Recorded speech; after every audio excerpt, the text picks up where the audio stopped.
Bonjour et bienvenue dans le 6e épisode du podcast Les Conversations de Bordeaux INP. Ce mois-ci, nous avons réuni une enseignante, une ingénieure diplômée et une étudiante de Bordeaux INP pour échanger avec elles sur la thématique Femmes ingénieures. Nous abordons ensemble leur parcours réceptif et nous nous interrogeons sur les raisons d'une féminisation certes en progression, mais toujours faible, de la profession d'ingénieur. Avant de vous laisser découvrir cet échange, nous souhaitons faire passer un appel à volontaires. Nous avons choisi aujourd'hui une table exclusivement féminine pour traiter de ce sujet. Mais nous sommes convaincus que chacun et chacune peut prendre part à ce débat pour faire avancer les choses. S'il y a des hommes, enseignants, chercheurs, diplômés en activité ou élèves de Bordeaux INP qui souhaitent participer à ce type de projet, vous pouvez nous contacter par mail à communication@bordeaux-inp.fr. Merci et bonne écoute. Bonjour et bienvenue dans les Conversations de Bordeaux INP. Une fois n'est pas coutume, j'ai 3 personnes avec moi aujourd'hui pour échanger sur le thème Femmes ingénieures. Avant toute chose, je propose que l'on fasse un tour de table pour vous présenter rapidement. Tu commences ? Je commence. Donc, bonjour à tous. Donc, je m'appelle Isabelle Gosse. Moi, je suis directrice de l'École nationale supérieure de chimie, biologie et physique donc de Bordeaux INP. Donc peut-être présenter rapidement mon parcours. Donc moi j'ai un parcours très linéaire, classique, un bac scientifique, une prépa, une école d'ingénieur en chimie, une thèse et puis un postdoc. Et ensuite j'ai intégré l'école en tant que maître de conférence. Et puis petit à petit j'ai progressé. Donc aujourd'hui je suis professeure des universités et directrice de l'école. Voilà. Bonjour, moi c'est Anouk Barrère, j'ai 47 ans. Je suis diplômée de l'Égide, qui est anciennement l'ENSEGID. À la suite de ça, j'ai intégré un premier bureau d'études, un deuxième bureau d'études et un troisième bureau d'études. À chaque fois, j'ai créé une antenne pour ces bureaux d'études qui avaient une dimension plutôt nationale. Je les ai soit dirigés. Aujourd'hui, je suis dans un bureau d'études qui s'appelle TAU France et je suis directrice de projet et je suis dans une organisation partagée, c'est-à-dire que c'est une gestion partagée d'une équipe importante d'ingénieurs qui travaillent dans le métier de l'environnement. Et je suis moi-même donc hydrogéologue. Alors bonjour, moi du coup je m'appelle Léa Lemoyle et je suis actuellement en école d'ingénieur l'ENSC, l'École nationale supérieure de cognitique.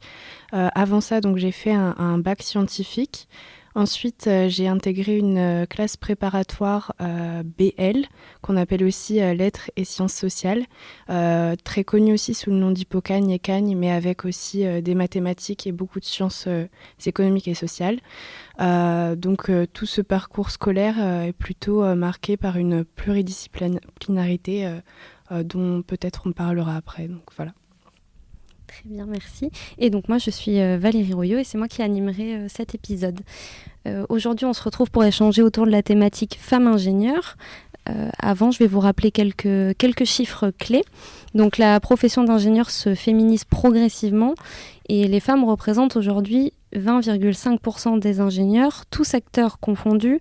Donc ça, c'est selon l'enquête nationale sur les ingénieurs menée par l'IESF, l'Association ingénieurs et scientifiques de France. Et c'est une étude qui avait été menée en 2018. Et par rapport à une étude menée par l'Éducation nationale également en 2018, les femmes représentent environ 40% des effectifs des formations scientifiques dans l'enseignement supérieur et 27,7% des effectifs en école d'ingénieurs. Pour vous donner un petit repère, du côté des écoles de Bordeaux INP et de la prépa des INP, nous actuellement on recense environ 37% d'étudiantes, toutes filières confondues. C'est une remarque que je préfère apporter parce qu'on aura peut-être l'occasion d'en reparler. C'est pas forcément le cas dans chaque école et notamment selon les filières. Est-ce que vous pouvez nous raconter pourquoi vous avez choisi, vous, de faire des études d'ingénieur ou de devenir ingénieur ? Alors, moi, je viens d'une famille où les études, c'était quelque chose d'important. Mes 2 parents ont fait des études. On est 3 filles. J'ai 2 sœurs. Elles ont toutes fait des études.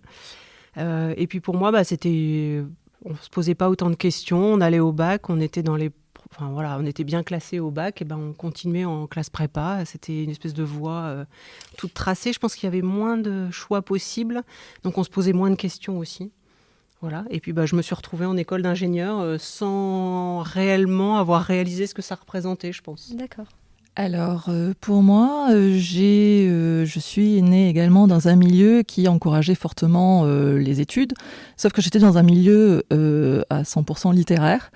Et donc c'était compliqué pour ça, parce qu'effectivement j'ai un parcours complètement scientifique. Alors je suis allée directement dans la filière scientifique parce que je ne voulais pas souffrir de la comparaison terrible d'une grande sœur qui était très brillante en littéraire, dans le domaine de la littérature.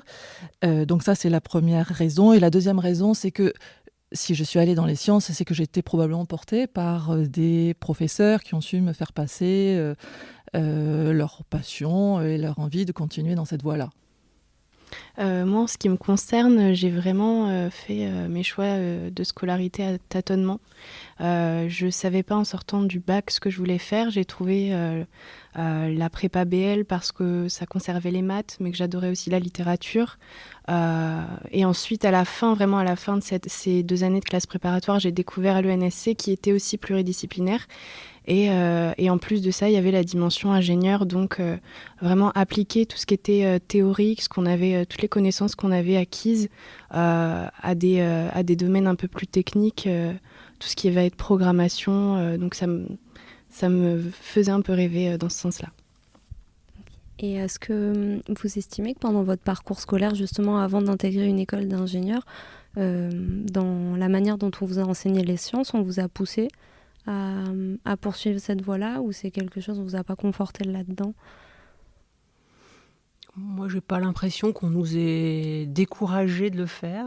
Au contraire, enfin, moi, j'ai pas ressenti ça comme voilà, une tentative d'essayer de dire aux femmes d'aller faire autrement ou autre chose. Je crois pas. Au contraire, moi j'ai eu le sentiment qu'on était dans une dynamique plutôt positive, que c'était plutôt honorable d'essayer de se lancer dans ce domaine-là qui était majoritairement masculin en fait. Ça, c'était quelque chose dont tu avais conscience, toi, quand tu étais... Moi, je sais que venant d'un milieu assez littéraire, c'était quand même assez atypique. Il y en a quand même peu dans ma prépa qui ont fait une école d'ingénieur. Et c'était assez bien vu, assez courageux pour eux. C'est plutôt la tendance inverse que tu pouvais observer, toi, en prépa littéraire, j'imagine, qu'il y avait peut-être une majorité de filles plutôt que de garçons. Oui. Après, en BL, comme il y a il y a plus de sciences qu'en AL, du coup, Hippocagne totalement littéraire. En AL, il y a beaucoup plus de filles. Oui, il y a beaucoup plus de filles, pardon. Et donc en BL, il y avait un peu plus de garçons parce qu'il y avait des sciences. Pour ma part, j'ai jamais ressenti de difficulté parce que j'étais femme de poursuivre dans des études scientifiques. J'ai vécu le petit traumatisme d'être toute seule dans une classe. Je crois, c'était à l'époque, c'était le niveau de licence. J'ai été la seule fille dans une classe de garçons. Mais ma foi, ça m'a pas traumatisée plus que ça, puis surtout que ça n'a pas duré très longtemps. Et aujourd'hui, je regrette rien en tout cas. Est-ce que vous avez rencontré des difficultés dans votre parcours, ou à l'inverse, qu'est-ce que vous avez pu trouver de positif? Alors, je peux peut-être commencer. Donc, moi, j'ai pas rencontré particulièrement de difficultés, si ce n'est le travail en prépa. Voilà, des choses assez classiques quand on poursuit des études. La charge de travail en prépa. Oui. La charge de travail en prépa. Mais au contraire, aujourd'hui, ça me sert. C'est-à-dire que c'est des choses qui m'ont permis d'apprendre à travailler sous pression, de ne pas se poser de questions et d'avancer pas à pas et de ne pas réfléchir à 6 mois, mais au jour le jour et d'avancer. Ça me sert aujourd'hui. Surtout là, je suis le poste de directrice depuis pas très longtemps. J'avoue qu'il y a des soirs, quand il est minuit et que j'ai toujours pas fini, je me dis, allez, je me pose pas de questions, je travaille. Et puis après, sur l'école d'ingénieur, en plus des connaissances qu'on a acquises, des compétences, des pratiques, je pense que ça m'a aussi appris à prendre du recul sur qu'est-ce qui est utile, qu'est-ce qui l'est moins, à essayer de faire la part des choses. Voilà. Et ça, je pense que c'est assez propre aux formations d'ingénieurs, qui permettent aussi peut-être d'apprendre un peu plus à relativiser, à équilibrer un peu ce qu'on nous enseigne, à faire des liens aussi entre les matières. Merci. Anouk ? Moi, je trouve que le parcours que j'ai suivi, il est passionnant. Il est passionnant, pourquoi ? Parce que en fait, pendant toutes mes années d'études, en fait, j'ai fait beaucoup de théorie. Et une fois que je suis arrivée en bureau d'études, j'ai appliqué ce que j'avais appris à l'école. Et j'ai toujours repris des anciennes formules que j'avais apprises pendant jusqu'à mes dernières années de fac et d'école. Et je pense que c'est effectivement un métier qui est passionnant parce que on ne fait jamais la même chose, on se remet tout le temps en question. On est dans une situation presque du détective qui va essayer de trouver la solution, l'origine dans mon cas, je travaille beaucoup sur des problématiques de pollution. Je sais où est-ce que se situe la pollution, comment fonctionne cette pollution, jusqu'où elle va. Et c'est quelque chose qui est extrêmement passionnant. Alors oui, il y a de la pression, oui, il y a des enjeux, oui, il faut savoir travailler au quotidien avec cette pression. Il y a beaucoup de travail, mais ma foi, le fait de faire quelque chose qui est toujours différent, eh bien, finalement, ça donne un peu de sens, un peu, je dirais, à notre travail quotidien. Voilà. Donc, de ne pas faire la même chose tous les jours, je trouve que c'est un luxe qui est énorme. Voilà. Dans les chiffres que je vous donnais tout à l'heure, un peu plus tôt en introduction, donc j'aimerais y ajouter quelque chose. Donc on recense 47% de filles en classe de terminale scientifique et environ 40% en formation scientifique, donc ce que je vous disais plus tôt, et 28% en école française d'ingénieurs. Environ 22% deviennent ingénieurs après obtention de leur diplôme. Selon vous déjà, pourquoi ces chiffres sont si peu élevés ? Nous, on le perçoit quand on fait des entretiens de recrutement dans l'école. Je pense que les filles ont tendance à se sous-estimer un peu plus et à se remettre en question un peu plus facilement et à se dire est-ce que vraiment je suis assez douée pour suivre. Enfin, je pense qu'il y a un travail à faire avec les filles. Le fameux syndrome de l'imposteur. Voilà, c'est ça, un petit peu. C'est-à-dire, on l'a vu à plusieurs reprises, des jeunes femmes qui étaient premier quart de promotion d'un DUT et postulaient sur une des formations d'ingénieur et de dire, mais je suis pas sûre d'être totalement au niveau. Et ça, on le retrouve plus souvent chez des filles que chez des garçons. Alors, ça veut pas dire qu'ils le pensent pas mais en tout cas, ils l'expriment moins. Et c'est sûr que je pense que chez les filles, il y a plus un peu d'autocensure en amont. D'accord. Mais il y a des études sociologiques qui ont été faites là-dessus. Je pense à un ouvrage de Baudelot et Stablet, je crois, qui s'appelle « Allez les filles, une révolution silencieuse ». Et qui explique en gros que statistiquement les filles ont une meilleure réussite scolaire, mais par contre en ce qui concerne l'insertion dans le milieu professionnel ou dans le marché du travail, elles sont beaucoup moins présentes. Et je pense que c'est vraiment une question de représentation sociale et tout ce qui est compétitivité, parce que quand on est en fait encore au lycée, l'école est plus ou moins obligatoire, enfin, on ne se pose pas de questions. Une fois qu'on passe plutôt à la faculté ou dans les classes préparatoires, puisque là on parle plutôt des élèves ingénieurs, donc c'est statistiquement beaucoup plus les classes préparatoires, il y a beaucoup plus de compétitivité et je pense que quand on est une fille, on est moins préparé à ce genre d'environnement. Selon toi, les garçons sont peut-être plus enclins à la compétitivité, c'est ça ? Ils sont plus, en ce qui concerne les représentations individuelles, ils sont peut-être plus sûrs d'eux parce qu'on les conditionne, la société les conditionne comme tels et ils sont sûrement plus à l'aise aussi dans tout ce qui est le domaine des sciences. Donc aussi, ça se rejoint. Mais les femmes sont beaucoup plus mises en retrait dans la compétition. Elles sont plus vues comme des individus qui doivent être à l'écoute, dans les représentations, selon moi.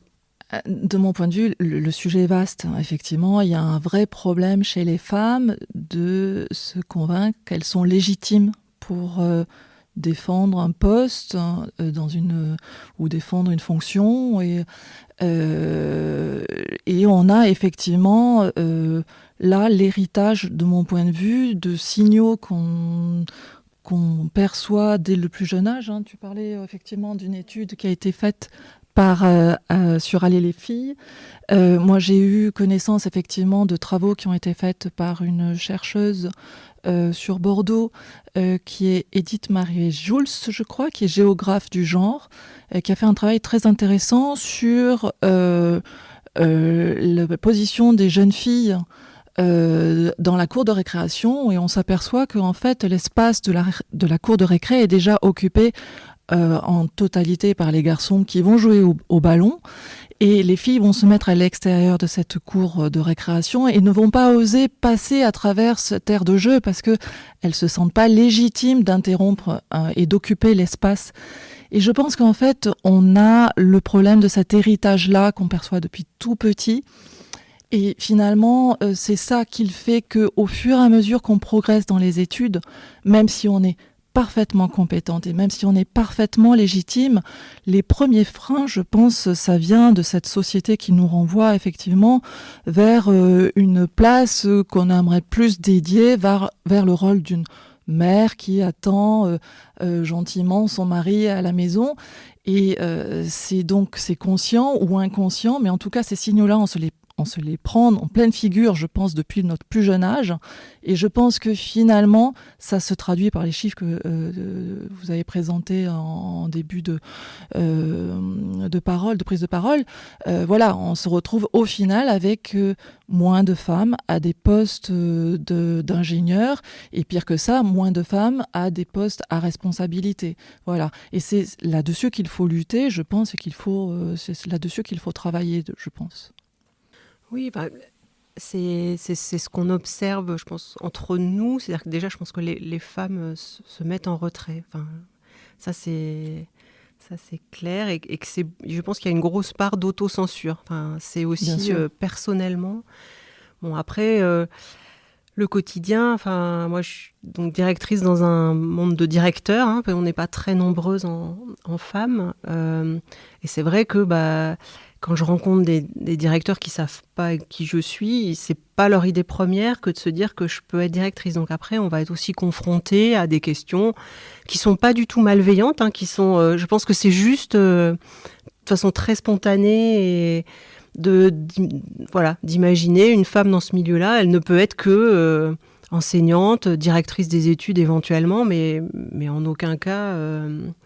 Mais en aucun cas directrice, ou en tout cas, c'est pas ce qui vient en premier dans l'esprit des gens. Et donc, c'est vrai qu'après, on est un peu confronté à cette image, même en dehors, mais voilà. Mais je pense quand même que la raison première qui explique ces chiffres, c'est vraiment une autocensure des filles qui n'osent pas se dire qu'elles sont capables, qu'elles ont les mêmes compétences que les autres et qu'elles vont y arriver aussi bien sans difficulté.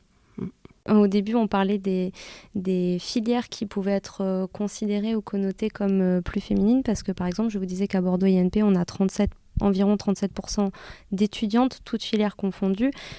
C'est quelque chose que l'on n'observe pas dans chacune de nos écoles. C'est-à-dire qu'il y a des écoles où il y a plus de filles que d'autres, selon les spécialités.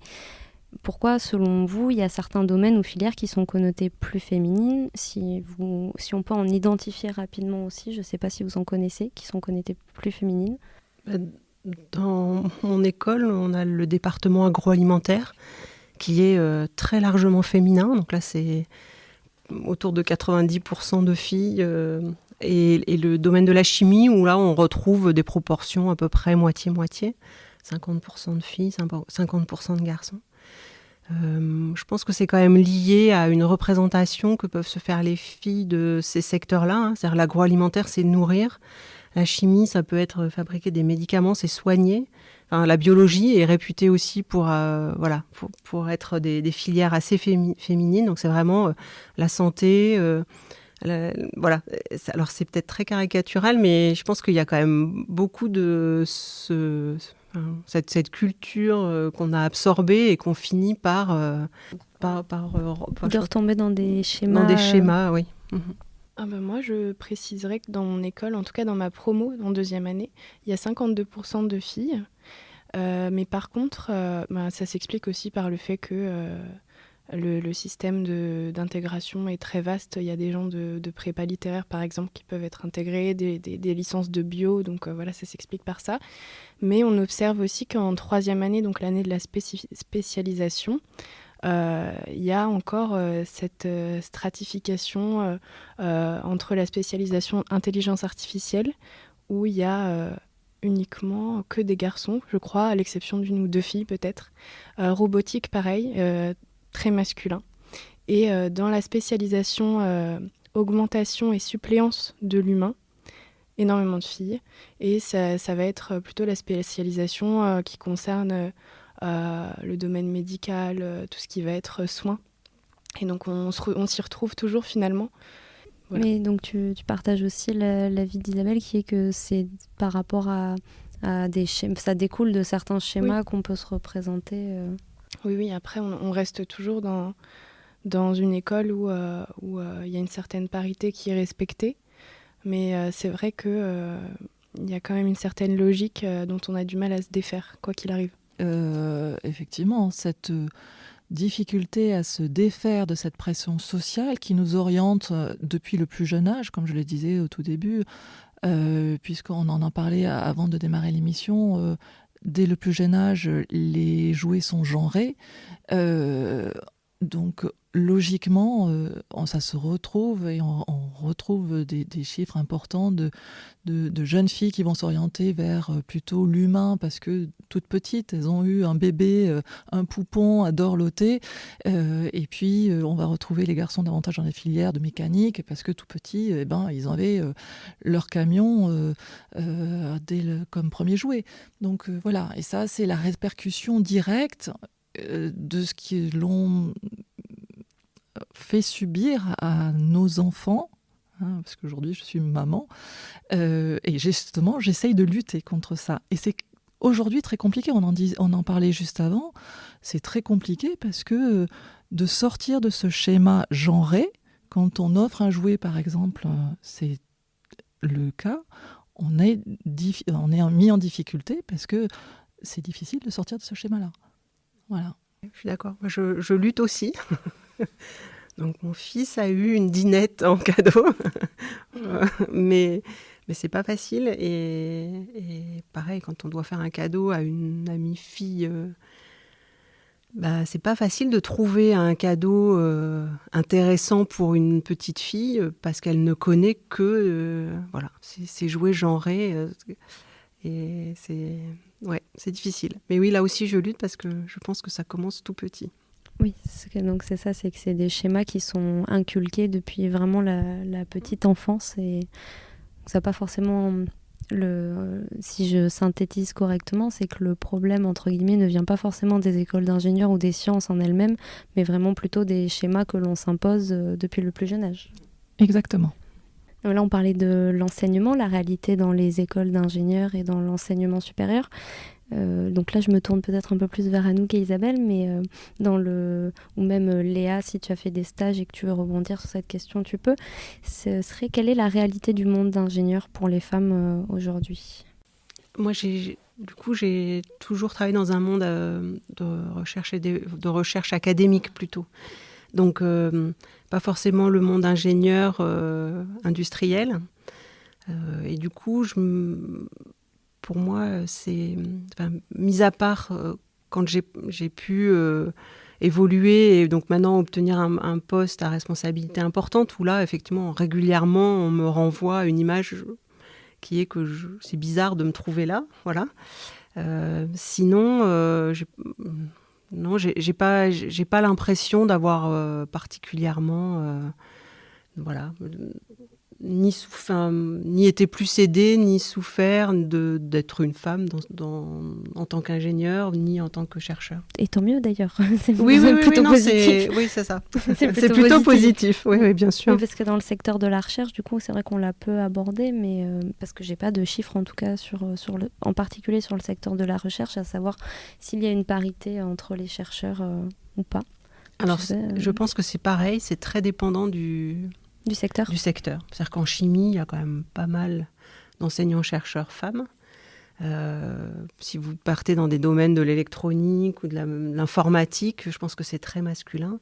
D'ailleurs, ça se retrouve quand on doit faire des comités de sélection qui, aujourd'hui, doivent être paritaires. Il y a des sections, c'est-à-dire des spécialités qui n'arrivent pas qui ont beaucoup de difficultés à faire des... Mais ça ne vient pas des sections en particulier, ça ne vient pas des thématiques en particulier. Je pense que c'est vraiment en amont. Alors moi, je vais faire un constat peut-être un peu plus mitigé, malheureusement. puisque j'ai à peu près 23 ans d'expérience et pas mal d'années sur des postes à responsabilité où j'étais en poste de gérer des équipes. J'étais un ovni à l'époque, puisque à chaque fois, je rentrais dans des comités de direction où j'étais souvent la seule femme, où on était ultra minoritaire. Donc il y a un vrai problème de constat. Les postes à responsabilité, encore aujourd'hui, dans le bureau d'études où je suis, qui est pourtant un bureau d'études qui promeut l'égalité et qui fait attention à ça et qui tente de faire attention à ça. Aujourd'hui, on fait le constat que les postes à responsabilité, les principaux postes à responsabilité sont occupés par des hommes. Et c'est dommage. Voilà. Donc il faut, comme j'ai dit, lutter contre ça et ne pas hésiter à se sentir légitime de pousser un peu ces habitudes-là. Et parfois, il faut faire le constat, en tout cas, et moi je l'ai fait dans mon travail, il ne faut pas hésiter à bousculer un peu les habitudes, les perceptions des uns et des autres pour pouvoir montrer qu'on est parfaitement légitime dans un poste à responsabilité. Voilà. J'ai une petite anecdote, si vous permettez, oui, bien sûr. Qui a été un élément déclencheur pour moi dans mon expérience.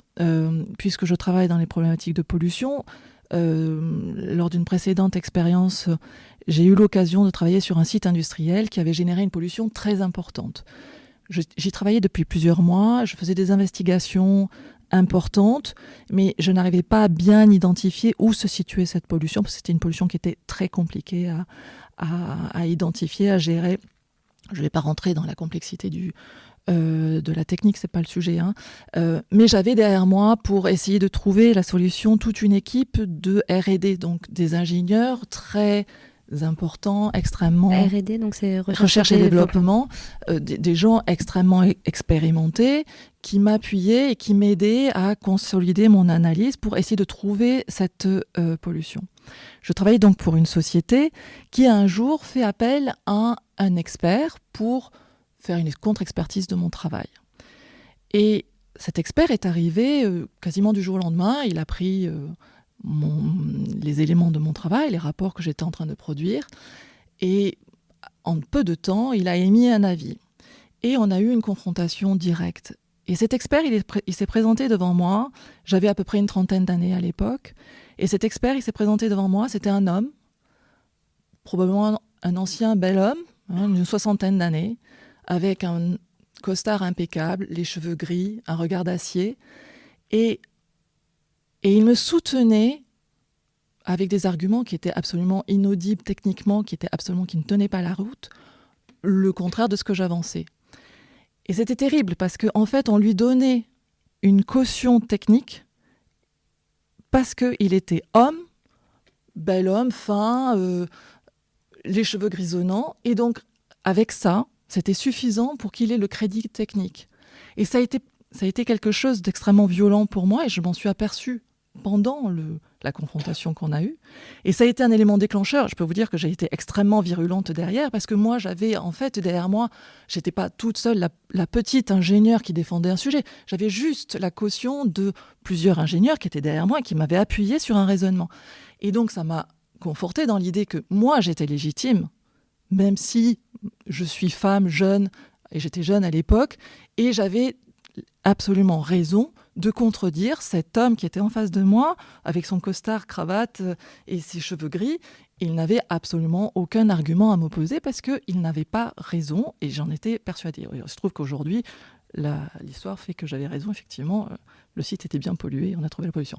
Voilà, c'est la petite anecdote, mais il faut savoir lutter contre ça. Et d'ailleurs, c'est dans mon quotidien, il y a effectivement eu plusieurs anecdotes de ce type-là, où c'était compliqué de trouver ma place et ma légitimité parce qu'en face de moi, j'avais un homme qui était plutôt les cheveux gris et qui avait du coup une caution qui était plus importante que la mienne. Voilà. Alors les temps changent, oui, mais je pense qu'il y a beaucoup de choses à faire. J'ai quand même l'impression que les choses évoluent tout doucement, dans le bon sens.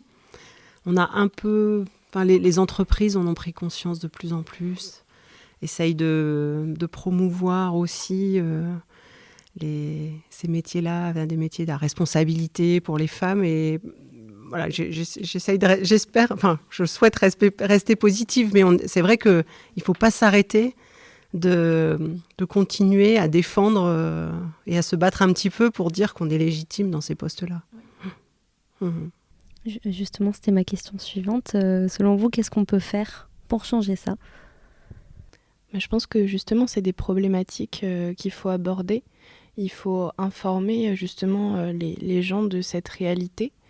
Et autre chose aussi, peut-être ouvrir les admissions en école d'ingénieur, comme c'est le cas dans mon école en tout cas. Et prendre en fait vraiment des élèves de milieux totalement différents et éviter de cloisonner peut-être trop tôt les études. Parce que moi je sais que si je m'étais lancée dans des études littéraires parce que j'adore la littérature après le bac, j'aurais jamais pu être dans l'école d'ingénieur dans laquelle je suis actuellement et ça aurait été fort dommage. Donc je pense que ça peut être une solution aussi d'éviter de cloisonner. Par exemple, je sais qu'en classe préparatoire MP, maths physique, oui. Ils n'ont plus d'histoire. Moi, ça m'a un peu étonnée. Je trouve ça assez dommage. Et je pense qu'il faut essayer au maximum de faire des formations assez larges le plus tard possible. Malheureusement, je ne suis pas sûre que ce soit le choix pris actuellement dans la réforme du bac, où on a 3 options en première, on doit en lâcher une en terminale, et donc on doit faire des choix de plus en plus tôt. Et bon, après, aucun de ces choix n'est irréversible, j'allais dire. C'est pas parce que vous avez arrêté, je sais pas, la biologie, l'histoire, que vous pouvez pas y retourner après, mais c'est vrai qu'aujourd'hui, ces nouvelles réformes, elles vont pas dans ce sens-là. Et donc, on va cloisonner les gens plus tôt. Malheureusement, je pense que c'est un peu le cas. Alors, moi, la question, encourager les filles à se sentir davantage légitimes, je pense que la première chose, c'est bien de pouvoir en parler comme aujourd'hui autour d'une table. C'est bien d'y associer aussi le genre masculin, parce que je pense qu'il y en a beaucoup d'abord qui sont convaincus par l'importance du sujet et qui s'approprient le sujet. Je pense aussi, et c'est important, qu'il faut lutter contre les propres blocages que nous, femmes, nous mettons. Et j'ai des anecdotes multiples là-dessus. J'en ai encore eu une pas plus tard que la semaine dernière où je discutais avec une jeune femme qui était dans une situation de poste à responsabilité sur la question des hommes et des femmes, justement parce que je venais de recevoir votre mail. Elle disait voilà, moi je suis plus à l'aise quand je travaille avec des hommes. Et je lui soutenais que peut-être que c'était plus large que ça. En fait, qu'elle était plus à l'aise probablement avec certaines personnes qui avaient un tempérament, plus à l'aise avec plus à l'aise que travailler avec des hommes. Et elle me soutenait mordicus que non, qu'elle était plus à l'aise avec les hommes, qu'elle trouvait qu'il y avait davantage de franc-parler, etc., etc. En disant cela, je pense que de manière pernicieuse, elle contribue à une forme de discrimination. Et elle s'approprie en fait un discours très masculin, très misogyne presque, alors qu'elle va s'en défendre. Et je pense que on entend souvent beaucoup, même dans la bouche de certaines femmes, les filles entre elles, ça se crêpe le chignon. Les filles entre elles, ça pas travailler. C'est la première les fameux schémas dont on parlait tout à l'heure. Les fameux schémas, ces fameux discours-là, qu'on a l'impression de sortir comme ça, de manière un peu légère, à la sortie d'une discussion, d'une réunion, eh bien finalement, je pense qu'elles sont extrêmement pénalisantes pour les femmes, parce que, de manière pernicieuse, elles sous-entend que finalement les femmes ne savent pas travailler ou pas bien travailler ou ne savent pas travailler ne savent pas collaborer entre elles, et ça il faut lutter contre ça. Et donc, je pense il faut faire vraiment attention à ce que l'on dit quand on aborde la question du genre. Voilà. Est-ce que il y a des choses que vous voulez ajouter ou peut-être d'autres questions que vous souhaitiez aborder avant qu'on clôture ? J'ai juste, il y a peut-être des petites choses que je souhaiterais, moi que j'encourage, de manière assez dynamique. C'est vrai que j'ai toujours eu un discours très encourageant par rapport aux filles. Ça m'est arrivé de faire des présentations à l'NCJ et j'encourage les filles parce que je sais les freins, les obstacles qui peuvent paraître invisibles. Je sais qu'ils existent et qui font qu'on arrive à ces résultats et ces chiffres qui sont dramatiques. Pourquoi si peu de femmes en situation de travail, alors qu'elles ont toute légitimité? La preuve, elles font des études qui sont particulièrement brillantes. Donc j'encourage justement les femmes à se sentir légitimes, à casser ces barrières, ces freins, ce plafond de glace qu'elles se mettent elles-mêmes pour évoluer. Et ça commence par des petites choses, comme quand on se présente, je suis ingénieur j'ai vu que vous avez mis un E, je suis chef de projet, chef CHE2FE de projet. C'est rien, c'est pas grand-chose, mais c'est déjà accepter l'idée que le féminin est possible dans ce genre de métier. Voilà. C'est des petites choses qui vont faire, je pense, avancer pour que, les générations futures, la tienne par exemple, soient un peu plus à l'aise pour défendre leur métier et leur vie sociale autour de ça. Est-ce que vous voulez ajouter quelque chose ? Non, je suis d'accord sur le fait de féminiser d'utiliser le féminin de ces noms quand c'est une femme qui porte ces fonctions. Je pense que c'est bien. Et puis oui, il faut qu'on continue à en parler, qu'on continue à encourager les jeunes filles à aller plus loin. Voilà, si elles le souhaitent, mais leur montrer que c'est possible, vraiment, et que voilà, je pense que c'est vraiment un travail de fond qu'il faut arriver à faire, mais presque en amont de nos écoles d'ingénieurs. Ce qui ne veut pas dire qu'il ne faut pas continuer pendant les écoles d'ingénieurs. On voit bien qu'entre le diplôme et l'emploi, il y a aussi encore... Oui, il y a encore un écart. Un écart. Oui. Donc il faut continuer dans l'école d'ingénieur, mais aussi en amont. Oui, c'est ce qui est ressorti en tout cas de vos échanges, c'est que la sensibilisation et l'information se fait bien plus tôt finalement qu'en école d'ingénieur. Tout à fait. Moi, je pense qu'on est dans une bonne dynamique, en tout cas dans ce que je vois dans le débat public. Tout ce qui est question de genre est beaucoup plus abordé. Enfin, en tout cas, ça va dans le bon sens, j'ai l'impression. Et donc, moi, j'encourage ça et je suis tout à fait d'accord avec ce qui a été dit précédemment. J'ai rien de plus. C'est super. Un petit peu d'espoir à la fin du podcast, c'est très positif tout ça. Merci à toutes d'avoir participé et à bientôt. Merci. À bientôt. Merci. Les podcasts de Bordeaux INP sont maintenant disponibles sur Spotify et SoundCloud. Vous les trouverez en tapant Bordeaux INP dans la barre de recherche. Merci pour votre écoute et à bientôt.